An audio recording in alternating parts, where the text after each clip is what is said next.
सुप्रभात छात्रः। आज हम सभी ने क्या पढ़ा?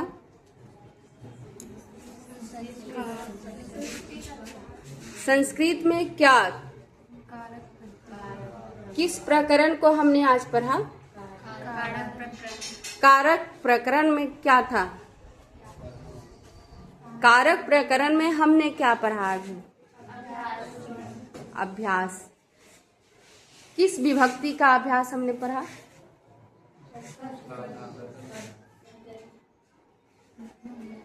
कौन सी विभक्ति?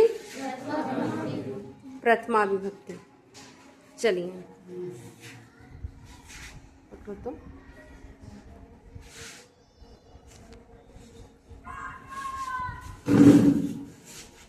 आज हमने पढ़ा प्रथमा विभक्ति यानी कारक कैसे हम लगाते हैं। कारक प्रथमा विभक्ति में कितने नियम है हमारा? अनुवाद बनाने की 6 नियम हमने पढ़ा। उसी नियम के अकॉर्डिंग हमने अभी अभ्यास में अनुवाद को बनाया है। पहला है रामः विद्यालयं गच्छति। क्या हुआ? राम विद्यालय जाता है। तो प्रथमा विभक्ति यानी कि प्रथम जो कारक है किसमें लगा है? कहाँ है बताइए। इसमें पूछा जाए जो प्रथमा विभक्ति किसके कारण इसमें बताइए कारक। तो राम क्या है? आपका करता है। दूसरा है मोहना है क्षेत्रे धावती। इसमें भी आपका कहाँ है? क्योंकि क्षेत्र में यानी मैदान में कौन दौड़ रहा है? मोहन दौड़ रहा है। अयम बालकः अस्ति। क्या होगा? अयम बालकः अस्ति, यह बालक है। तो इसमें अयम बालकः अस्ति, इसमें यदि आपको बताना पड़े जो किस कारक विभक्ति के अकॉर्डिंग वाक्य है तो क्या बताएंगे हम? और प्रथमा विभक्ति में कहाँ पे केंद्रित है? अयम। यह इंगित किसको कर रहा है? बालक। यह बालक है। और इदम पुस्तकम अस्ति। यह किताब है।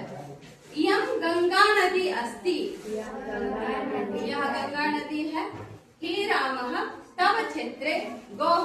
यहाँ पे आपने बार बार सुना होगा या बताई भी हूँ।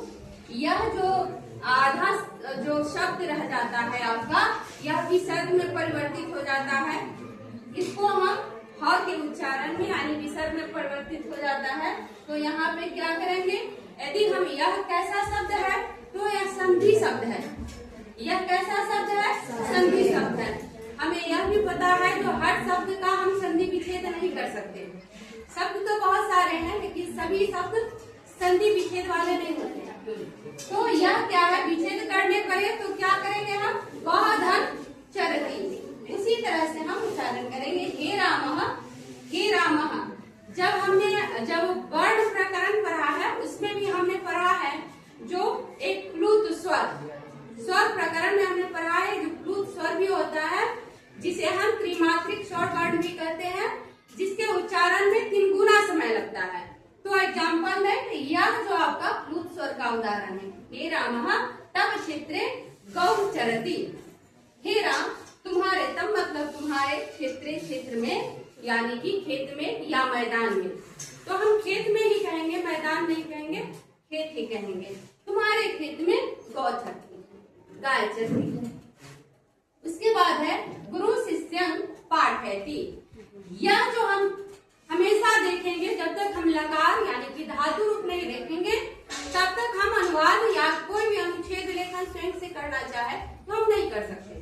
उसके लिए हमें धातु रूप और किस लकार में है उस लकार में हमें देखना बहुत ही मोस्ट इम्पोर्टेंट है, हमें बहुत जरूरी बनता है।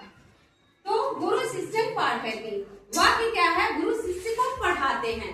तो पढ़ाते हैं मतलब पाठयति, गुरु शिष्य को पढ़ाते हैं। अगला है माता बालका भोजयति। भक्ष धातु मतलब भोजन करना। तो यहाँ पे है भोजयति। अब इसका अलग परिवर्तन परिवर्तित रूप भी आपको देखना पड़ेगा।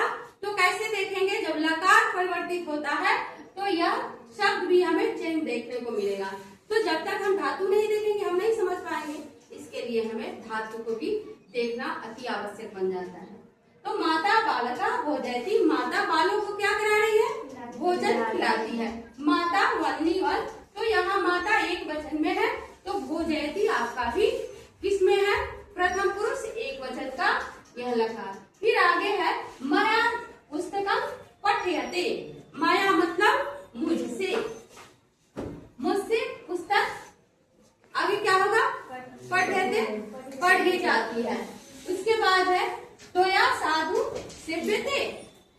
हम जब एक बात और भी बार बार कहते हैं, जब हम वाक्यों का जब हम उच्चारण करें तो जैसे भाववाचक का पढ़ते हो ना, कर्मवाचक, भाववाचक, भाववाचक में क्या होता है? हम कोई भी वाक्य को बोले तो किस वाक्य को हम बोल रहे हैं उस समय हमारे बोलने की शैली, हमारे चेहरे का भाव भी उसी तरह से आना चाहिए। तो देखो अगला वाक्य क्या कहता है? तो या साधु सेव्यते। यह कैसा क्वेश्चन है? यानी कि वो प्रश्न पूछ रहा अगले से, क्या माने यह प्रश्न वाचक शब्द में आ जाता है। यहाँ पे मया है तो तोया मतलब तुझसे, और साधु सेव्यते क्या हो गया? तुझसे साधु की सेवा की जाती है। तो यह किस वाक्य में हो गया? यह क्वेश्चन वाक्य में हो गया ना, प्रश्नवाचक चिन्ह में हो गया। तो जब हम प्रश्नवाचक वाक्यों को हम जब उच्चारण करेंगे तो उस तरह से हमारे वाणी में भी वो प्रश्नवाचक यानी कि किसी से प्रश्न कर रहे हैं वैसा भाव हमारे चेहरे पे आना चाहिए, भाव भंगिमा हमारे बोलने की शैली में भी होनी चाहिए।